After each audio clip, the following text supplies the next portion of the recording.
함께 루카가 전한 거룩한 복음입니다. 주님 영광 받으소서. 그때 예수님께서는 바리사이들에게서 하느님의 나라가 언제 오느냐는 질문을 받으시고 그들에게 대답하셨다. 하느님의 나라는 눈에 보이는 모습으로 오지 않는다. 또 보라 여기에 있다 또는 저기에 있다 하고 사람들이 말하지도 않을 것이다. 보라 하느님의 나라는 너희 가운데 있다. 예수님께서 제자들에게 이르셨다. 너희가 사람의 아들의 날을 하루라도 보려고 갈망할 때가 오겠지만 보지 못할 것이다. 사람들이 너희에게 보라 저기에 계시다 또는 보라 여기에 계시다 할 것이다. 그러나 너희는 나서지도 말고 따라가지도 마라. 번개가 치면 하늘 이쪽 끝에서 하늘 저쪽 끝까지 비추는 것처럼 사람의 아들도 자기의 날에 그러할 것이다. 그러나 그는 먼저 많은 고난을 겪고 이 세대에게 배척을 받을 것이다. 주님의 말씀입니다. 그리스도님 참배합니다.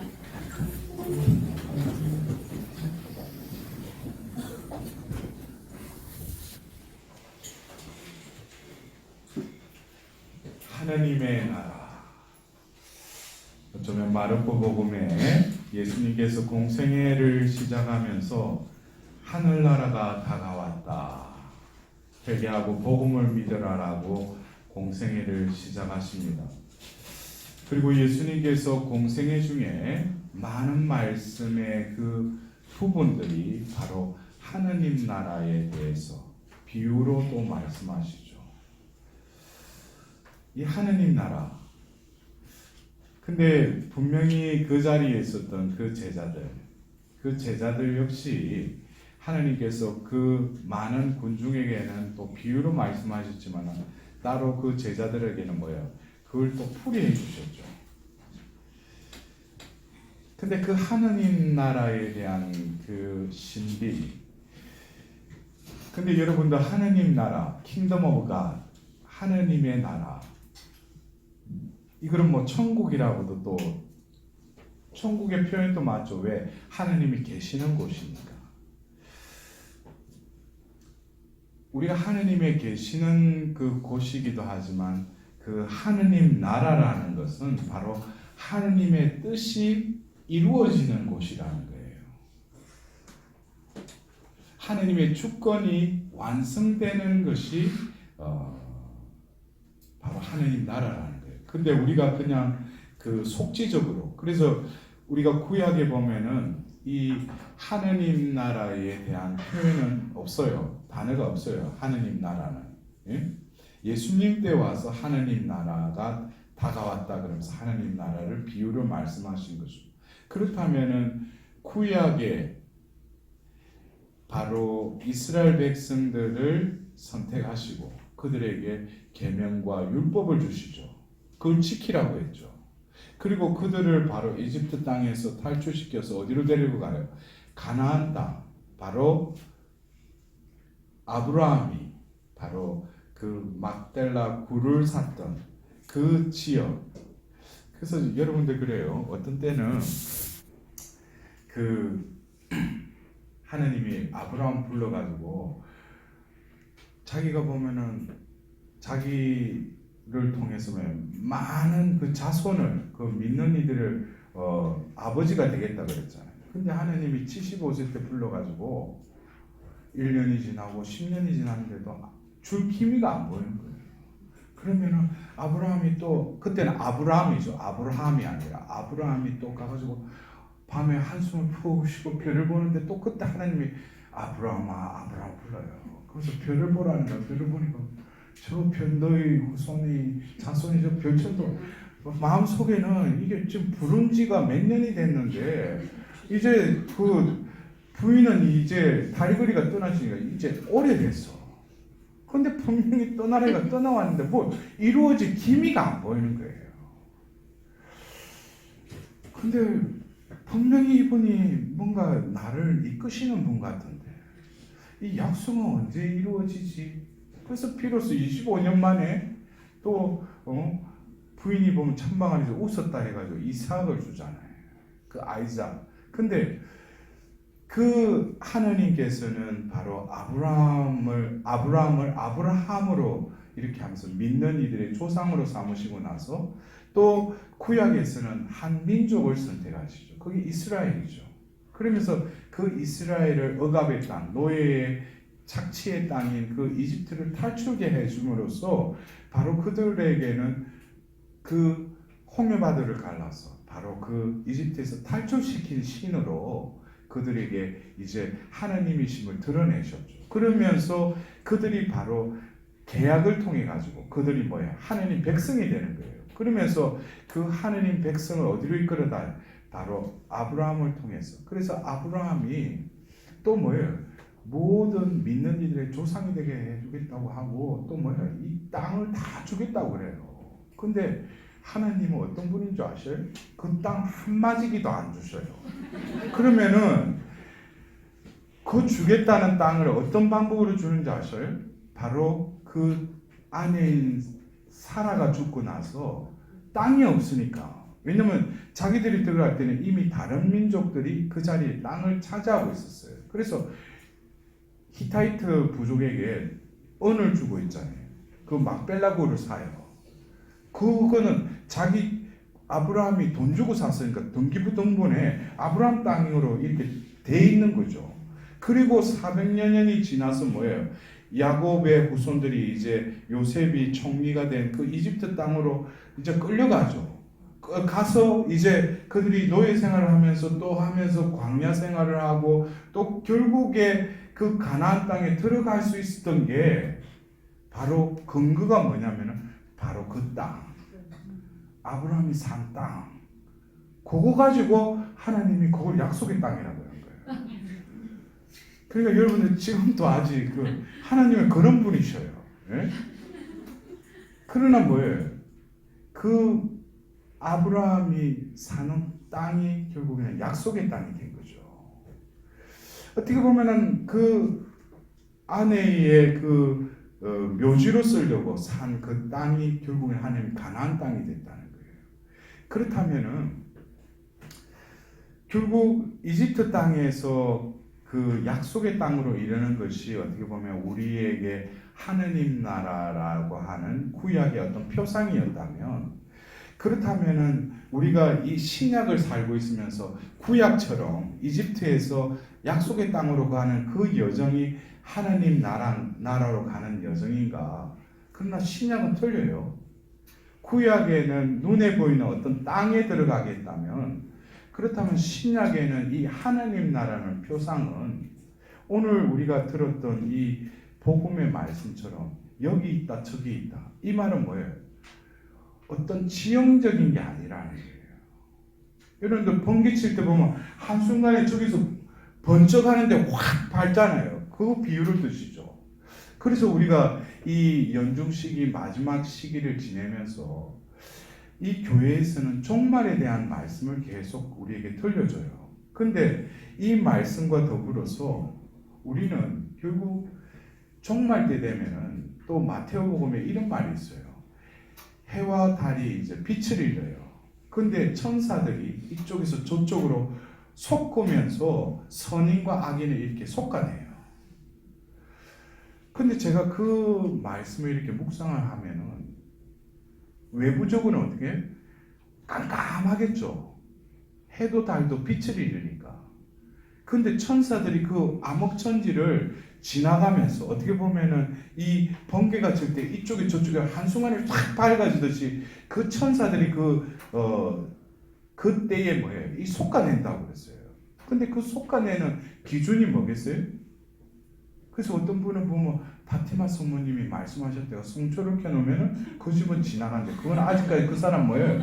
구약을 살고 있어요. 문술주에 피 바르면 그 죽음의 그 세력이 건너갔다고 하는데 그거는 구약에 있었던 거야. 신약은 그게 아니에요. 제가 묵상하면서 얻은 해답은 그 어두운 가운데서도 뭐예요? 천사는 영적인 존재죠. 예수님이 사람의 속을 깨뜨려 보듯이 이 천사들도 속을 깨뜨려 보는 거예요. 그럴 때 선인 악인은 뭐겠습니까? 하느님의 존재로 살아가는 존재는 겉으로가 아니라 그 영혼을 보면은 예수님은 그랬죠. 너희는 세상의 빛이다 그랬어요. 그러면서 대박이 치워지고 그 덩령 위에 올려주면 주위를 밝힌다고 그랬죠. 그거는 밖에 있는 이 등불이 아니라 내 안에 하나님께서 부여해 주신 그 빛이 바란다는 거예요. 빛을 바란다는 거죠. 그러니까 어둠이라도 그 내면에 있는 하나님이 부여해 주신 그 인간의 그 속성, 인간에게 부여해 주신 원래 인간됨을 회복한 자들은 어떻게 되겠어요? 어둠 천지라도 천사들의 눈에는 뭐예요? 다 빛이 보이는 거예요. 여러분들 반딧불 아시죠? 그것처럼. 그렇다면은 내 안에 과연 이 빛이 바라느냐 이거예요. 그래서 제가 이 하느님 나라라는 것은 오늘 이 말씀을 통해서 해답은 어디 있냐면은 우리가 하느님 나라는 바깥에 있는 것이 아니라 내 안에 있다는 거예요. 그럼 내 안에 하느님 나라가 있는지 그거는 하느님의 주권이 성취되고 완성되는 나라가 하느님 나라라고 했죠. 그럼 하느님 뜻이 이루어지려면 주님이 내 안에 계셔야죠. 그러나 주님이 내 안에 계시면은 내가 그러면 어떻게 살면은 주님이 내 안에 사시는가? 그래서 제가 오늘 복음 한호성에 보면 요한복음 15장 5절에 보면은 여러분들이 너무나 잘 아는 나는 포도나무요 너희는 가지다 내 안에 머무르고 나도 그 안에 머무르는 사람은 많은 열매를 맺는다 그랬어요. 여러분들 다 아는 성경 구절이죠. 예. 근데 여기서 머무른다는 거. 제가 지금 조금 전에 말씀드린 건 주님이 내 안에 사신다는 건 주님이 내 안에 머무른다는 거죠. 근데 요한 이 복음사가는 이 포도나무와 가지의 비유의 말씀 속에 예수님이 먼저 내 안에 머무르기 전에 내 안에 머무르고 그거는 예수님 안에 너가 먼저 머물러야 된다는 거예요. 그러면은 예수님도 그 사람 안에 머문다는 거예요. 그러면 먼저 뭡니까? 내가 예수님 안에 머문다는 것은 하느님은 사랑 자체이시기 때문에 내가 예수님 안에 머무른다는 것은 바로 사랑 안으로 들어가야 된다. 이것은 우리 인간의 편에서는 사랑을 받는 단계라는 거예요. 여러분들 우리가 인간이 살아가려면은 어떤 사람 보면 저 사람이 저렇게 사랑스럽지 않냐? 저 사람 내 자신을 보더라도 어떤 때는 왜 저 사람 왜 사랑하지 못하지? 그거는 내가 사랑을 받았다면 우리 그래서 내리사랑이라 해서 사랑을 받으면은 사랑할 수 있죠. 그렇잖아요. 내가 사랑받은 적이 없는 사람은 사랑할 수가 없어요. 그래서 먼저 예수님 안에 머무른다는 것은 사랑을 받는 단계라는 거예요. 그래서 이럴 때는 하나님께 투정도 하고 구하기도 하고 하나님께 화도 내고 그런데 그것이 뭐예요? 하나님 사랑 안에 들어가기 위한 발부둥이에요. 그래서 처음에는 먼저 우리 사람은 사랑을 받아야 돼요. 이것이 바로 예수님 안에 머무르기 위한 하나의 과정이라는 거예요. 그러나 사랑을 받는 데만 머무르는 게 아니고 이제는 우리가 사랑하는 자로 존재로 회복돼야 돼요. 그러기 위해서는 뭐예요? 내가 예수님 안에 머물렀는데 이제 예수님이 내 안에 머무셔요. 그러면은 이제는 사랑받는 자에서 사랑하는 자로 나를 변화시켜 주셔요.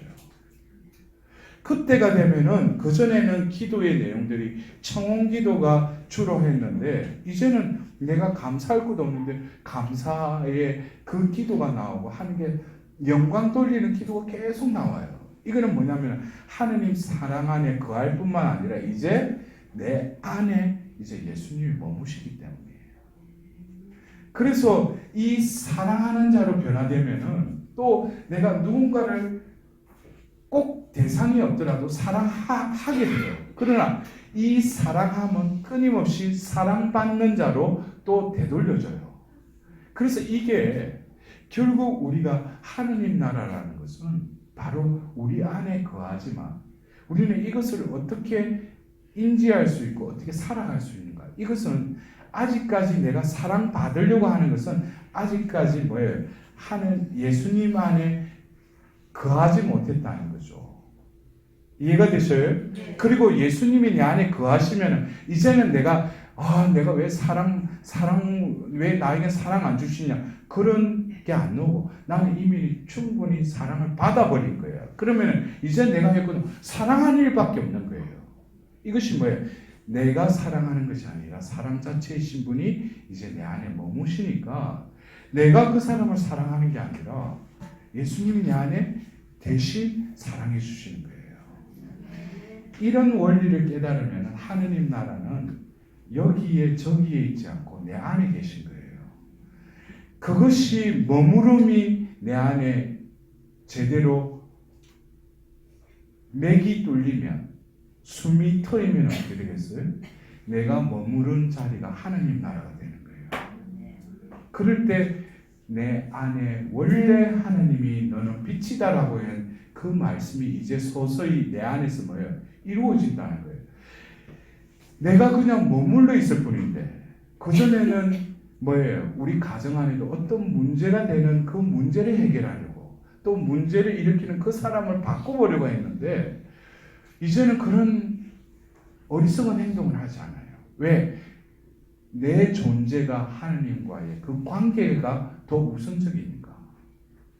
그래서 내가 하나님 안에 머무는 자로 머물려고만 내가 신경 쓰다 보면은 내가 그 전에 해결하려고 했고 문제시한 사람을 바꾸려고 했는데 그 사람이 변화가 일어나요.